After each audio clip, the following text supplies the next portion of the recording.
Yeah, Guapo, ha, Guapo, huh, Guapo, MoBlock, Guapo, Guapo, Guap, MoBlock or no block, MoBlock or no block, MoBlock or no block, talk shit, get your head popped, MoBlock or no block, MoBlock or no block, MoBlock or no block, talk shit, get your head popped, MoBlock or no block, MoBlock or no block, MoBlock or no block, talk shit, get your head popped. MoBlock or no block, MoBlock or no block, MoBlock or no block. Hello everyone, it's your boy Liam here with another edition of the MoBlock Power Ratings. The commissioner told me we should change the theme song of the league to A Change Is Gonna Come by Sam Cooke. Considering how much change there already is to the last few power ratings, imagine the change that is yet to come. I relayed those points per game stats over to your group chat yesterday just to paint the picture. So don't think you have anything locked up if you're Pepe, and don't think you're out yet if you're Chris. Speaking of Chris, coming in at number 12 we have Chris aka Mencho. Big ups to you as you picked up your first win over Roland last week to finally shed some relief of maybe not having to be the one to wear the cheerleader costume. What helped is Jamar Chase showing that he's practically quarterback proof, having back-to-back explosive outputs, and Lad finally got going even though it was against Miami. If you can get the rest of your top picks going like Henderson and Devonta Smith, you might actually be able to put a little run together and climb out of the basement, but the margin of error for you is very, very slim. Remaining at number 11 this week, we have Cristiano Garcia. Tough luck for you recently as Egbuka goes down with an annoying hamstring injury. At least Brian Thomas was able to get back on track, but you're running into some depth issues now that Egbuka is gone. Coleman has proven to be wildly inconsistent, and Keenan Allen might be over the hill at this point.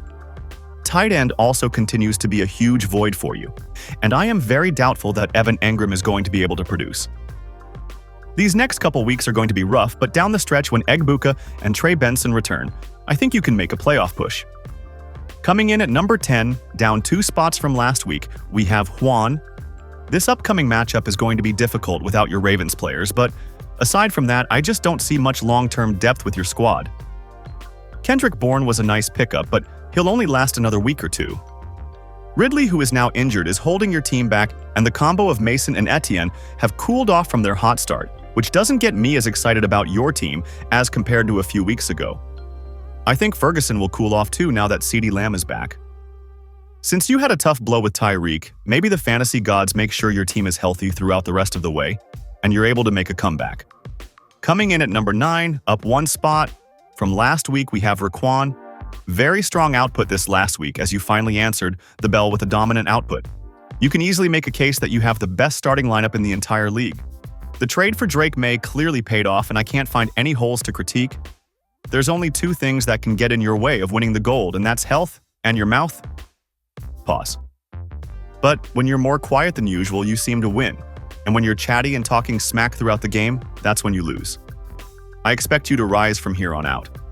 Coming in at number 8, down 4 spots from last week, we have Zay. I've tried very hard these last few weeks to keep you amongst the top teams in the ratings, but at 2 to 4, I have to drop you. Your running backs are still the real deal as well as Baker, but for the love of God, your damn receivers are just not getting the job done. J-Mo finally got a touchdown again and exceeded expectations, but Judy and Jennings are guys that are borderline droppable. Luckily, you get Terry McLaurin back this week, and that should be enough to beat up on the commissioner's injury-riddled team. But I don't know how many times I have to repeat myself. Please do something to fix those receivers, and you'll be back up at the top where I do believe you belong. Coming in at number 7, down 2 spots from last week, we have Roland. After knocking it out of the park 2 weeks ago, you did the complete opposite this past week and laid a fucking egg. On top of that, Puka getting banged up is the last thing you need right now, considering how he is the pillar of your team. Another issue I have with your team going forward is the possible decline of your other starters. Pollard was outsnapped by Spears last week. Kamara is banged up and has Kendry Miller looming, and Njoku is banged up with Harold Fannin breathing down his neck.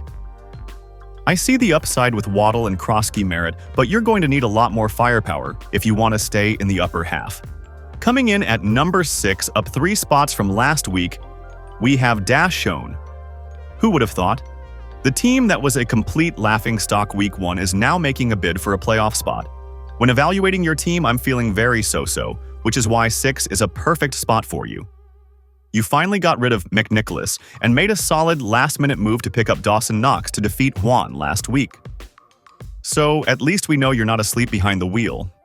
Your running backs are becoming a big concern considering Walker is in a 50-50 split with Charbonnet and Algiers is playing second fiddle to Bijan. A.J. Brown is never going to see consistent production considering that whack-ass offense he's playing in, and Marvin Harrison now has a concussion.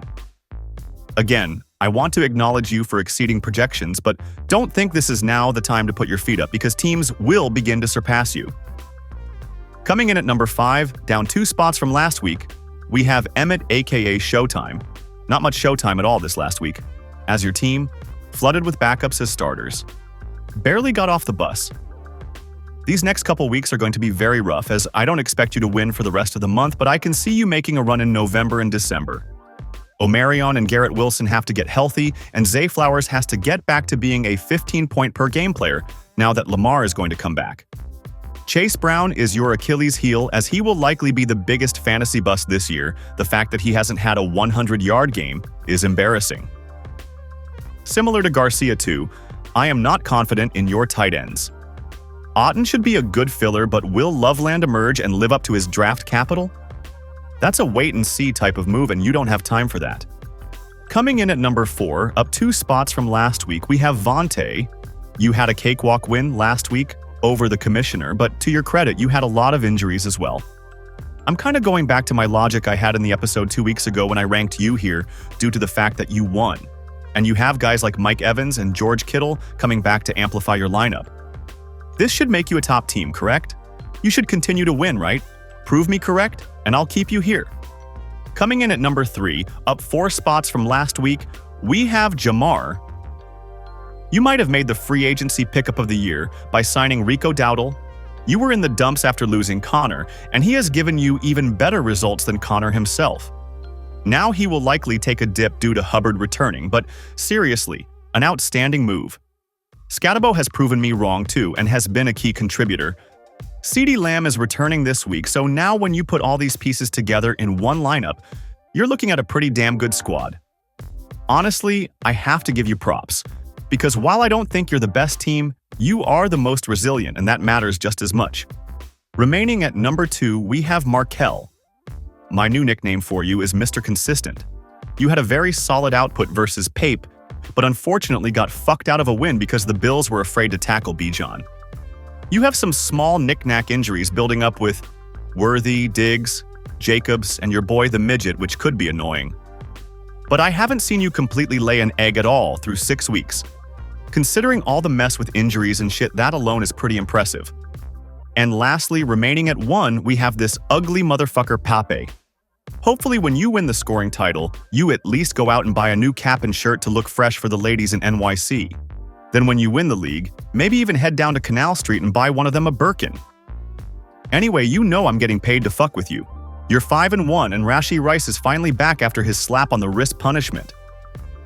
The fact that he didn't have to spend a day in jail for a DUI hit and run is beyond me, but now that he is back, all your life problems and team problems should be solved.